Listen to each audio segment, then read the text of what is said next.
Alright, buddy, we're gonna have to do something about you and your friends because you are in a problematic spot. This is supposed to be my applied energistics lab, and yet you're squatting in it and your more deadly friends are gonna kill me down here if we keep doing this. And this just does not seem like an appropriate home. So are we gonna do something about that today? Hello everybody, I'm Martin, and welcome to another episode of All the Mods 8. And yep, today's the day. Let's get continuing on into the Industrial Foregoing generators. And as such, you notice I've cleaned up the chest there. It's because I added a couple of rooms off here in a small wing with a really janky looking storage room area. That's hooked up to nothing and isn't decorated at all because, well, frankly, I don't know entirely what I want to do with this area right now.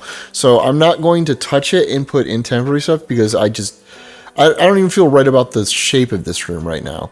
But more importantly over here, I've moved all of the mycelial generators I've made so far and shoved the frosty one back here in the corner where it's less likely to directly harm me, along with the death one and the explosion one that will probably also injure me. I've added a trunk of ME dense smart cable here that I probably don't need.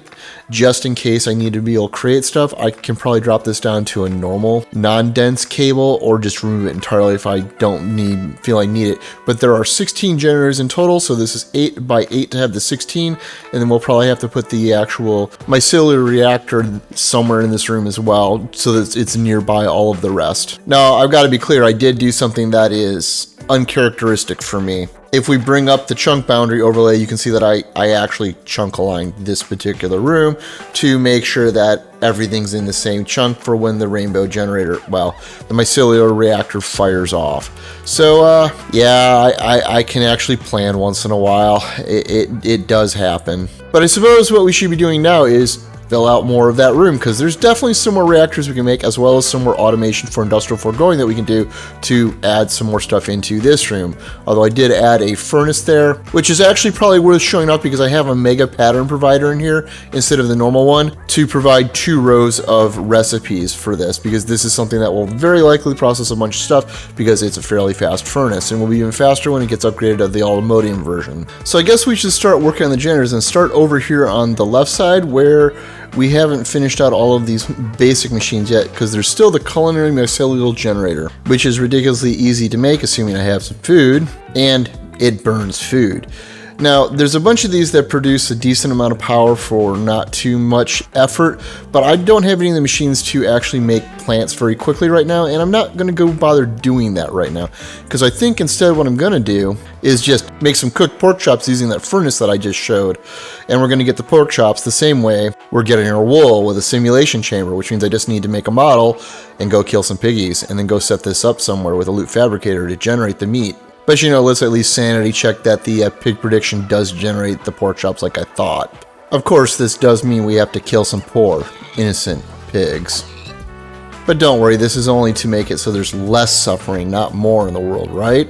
Right? Alright, so I got the model made. I've set up my hostile neural networks machines here. Down this hole, you can see that there is a flux cable coming up into an export bus that is pulling in prediction matrices. It's sped up to make sure it always keeps enough and has a crafting card to automatically make them. It has power, it's got its prediction matrices being made, and it's slowly kicking out these generalized overworlding predictions, which we just need to put in a box, and then hopefully the pig predictions, which we'll get more of as the pig data model levels up. Behind them here we have a pair of laser nodes where we're going to pull out the predictions, pass the pig one up into the loot fabricator, and then have that make pork chops. But we have to wait a little bit because it has not simulated enough fake pig deaths yet.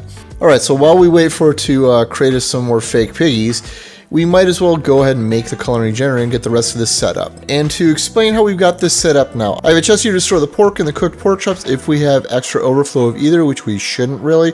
This will store the ones coming out of the loot fabricator though. Coming back here, I have the Culinary mycelial generator set up, and I realized that I did not need the whole huge dense cable hooked up right here because you can't actually hook up the exporters to those. So I just put a normal flux one in for now, and we'll run it across if I actually need it for more. But we're doing this because we came in here and we wanted to add a crafting card, and it was so that we could tell to make the cooked pork chops, which there is a recipe to cook it in the netherite furnace.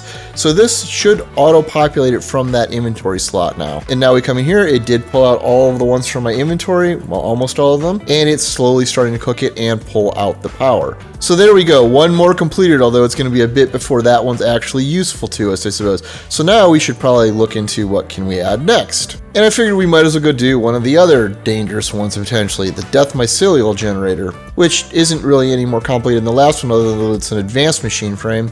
But we have this mostly on lockdown now, although I'm going to have to set up another dissolution chamber that takes pink slime to create this. But what this one uses for fuel is rotten flesh, bones, bone blocks, or wither skeleton skulls.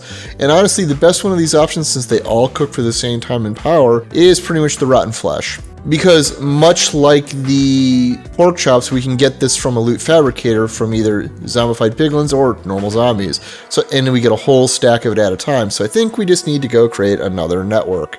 Now, thankfully, I already had a zombie spawner, so I just used a course runner to turn off the AI and a soul lantern to have it ignore light so they spawn. Probably could speed it up a bit, but yeah, this is fine. Alright, so we've got this set up as before, where this is now leveled up and it's kicking out the zombie predictions, and this is generating a bunch of rotten flesh now. So over here I've set up the Death Mycelial generator, and we've got it just about ready to go. I just need to tell it to input the rotten flesh, and I can't remember if this is actually going to kill me or not, but we'll find out real soon. Oh yeah, that hurt almost immediately there, so yeah, let's just back away from that corner now.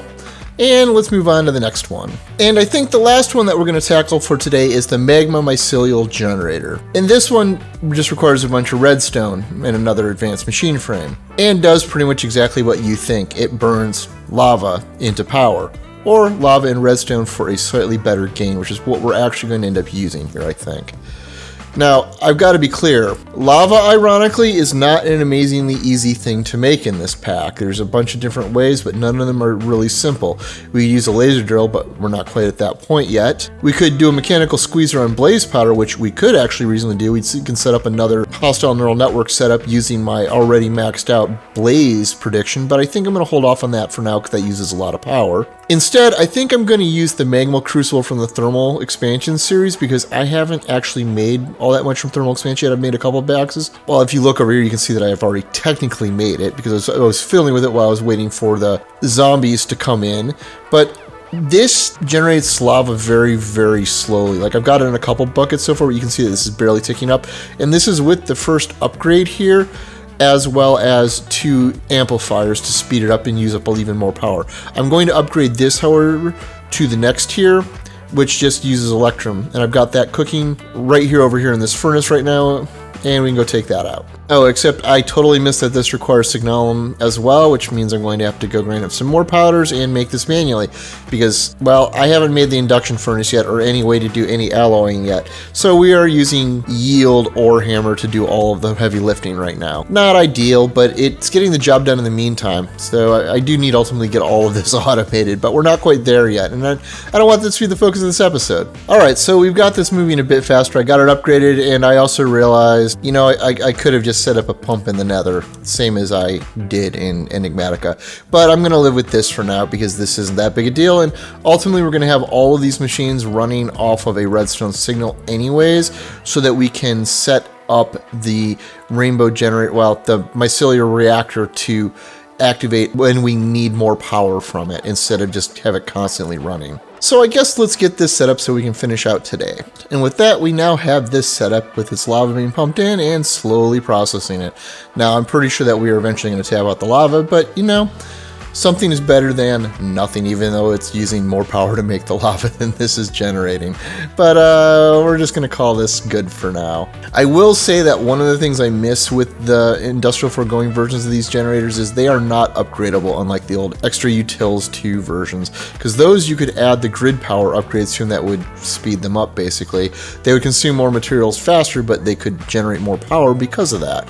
But we will just live with what we have here for now, because the reality is, once we get the mycelial reactor up, the power from those is irrelevant anyways, assuming it generates even remotely as much power as the rainbow generator did.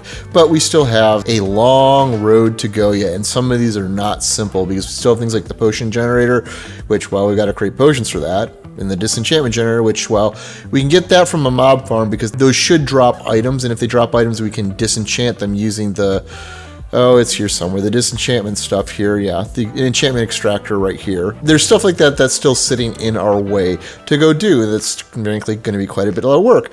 But now we're at least sitting in a slightly better spot. Anyhow, if you found this episode interesting and entertaining, please consider a like or subscribe if you're new. As always, I'm Ard. Thank you for watching, and have a nice day.